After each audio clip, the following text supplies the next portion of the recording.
بسم اللہ الرحمن الرحیم۔ السلام علیکم۔ جب کوئی خوف تم پر حاوی ہو اور تم مدد کی تلاش میں ہو تو جان لو اللہ کی مدد کیسے آئے گی۔ ناظرین، لوگوں کا آپ کو اذیت دینا یا کسی کا بدل جانا یا کسی چیز کی بے انتہا طلب ہونا یا کوئی غم تکلیف کرے تو تم شدید مایوسی کے عالم میں مدد کے اسباب ڈھونڈ رہے ہو تو سنو، قرآن کریم کی ایک آیت کا مفہوم ہے کہ اللہ کی قدرت کے دو نہایت حیرت انگیز معجزے جو ابھی تمہاری نظروں سے اوجھل ہیں۔ اللہ کے پوشیدہ رازوں کو تم نہیں جان سکتے کیونکہ تم صرف محدود نظر سے اپنے آپ کا جائزہ لیتے ہو۔ سنو، اگر تم ذرا غور کرو، وہ پیدائش سے لے کر موت تک تمہاری مکمل نگہبانی کر رہا ہے۔ کبھی بیماریوں سے بچاتا ہے تو کبھی ہر سانس سے زندگی پہنچا رہا ہے جن کا تم شمار تک نہیں کر سکتے۔ وہ ایک ایک چیز پر پوری قدرت رکھتا ہے۔ اس کی نگرانی اور تدبیروں سے تم واقف نہیں۔ جان رکھو، وہ اپنے بندوں کے لیے کوئی انتقام کا جذبہ نہیں رکھتا۔ وہ تمہارے لفظوں کے باوجود بھی اپنی رحمت کے تمام دروازے تم پر کھلا رکھتا ہے۔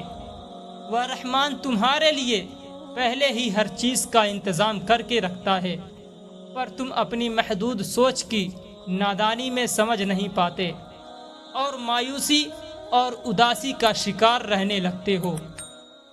جسے پسند کرتے ہو اس کا ملن یقیناً ناممکن ہو رہا ہے۔ کوئی چیز تمہاری پسند کی نہیں، کوئی انسان تمہیں تنگ کر رہا ہے، وہ کہتا ہے کہ اس کی رحمت سے مایوس نہ ہونا۔ حقیقت یہ ہے کہ اگر کوئی تقوی اور صبر سے کام لے تو جان رکھو کہ اللہ کے یہاں ایسے نیک بندوں کا اجر مارا نہیں جاتا۔ تمہارا رب ہر صورت تمہاری ضرورت پوری کرتا ہے۔ اگر یہ یقین ہو کہ اللہ میرا مددگار ہے اور یہ یقین ہو کہ اللہ ہر حال میں میرے ساتھ ہے تو پھر تمہیں کوئی خوف ہو نہیں سکتا۔ ذہن نشین کر لو، اگر تمام انسان مل کر تمہیں کوئی نقصان پہنچانا چاہیں نہیں پہنچا سکتے مگر جو کچھ اللہ نے لکھ دیا، مگر وہ شے جو اللہ نے طے کر دی ہو۔ تو ذرا سوچو کہ تمہیں کس چیز کا ڈر ہوگا کہ یہ مجھے کوئی نقصان نہ پہنچا دے، میری خوشیاں چھین نہ لے، وہ چیز میرے ہاتھ سے نہ نکل جائے۔ کبھی کسی کا ڈر، کبھی کسی کا خوف اور کبھی کسی کی خوشامد اپنی سیلف رسپیکٹ کو بالکل برباد کر دینا۔ ایسے ہی کرتے ہو نا؟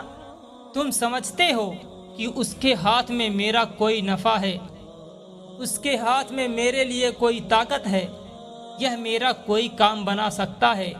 لوگوں سے محبت کی بھیک مانگنا، ان کی توجہ، ان کی اٹینشن کے لیے خود کو خوب ہلکان کرنا، ایسے ہی ہے نا؟ جانتے ہو یہ سب کچھ تمہارے ایمان اور اللہ پر یقین کی کمی ہے۔ کیوں کر رہے ہو اپنا اتنا نقصان؟ اللہ فرماتا ہے، اور اللہ کے سوا جن جن کی سرپرستی اور مددگار پر بھروسہ رکھتے ہو ان میں سے کسی کو بھی وہاں نہ پاؤ گے۔ اللہ تمہارے دشمنوں کو خوب جانتا ہے اور تمہاری حمایت اور مدد کے لیے اللہ ہی کافی ہے۔ یہ لوگ تمہارے خیر خواہ نہیں ہیں بلکہ اللہ تمہارا حامی و ناصر ہے اور وہی بہترین مددگار ہے۔ اللہ کا زور سب سے زیادہ زبردست اور اس کی سزا سب سے زیادہ سخت ہے۔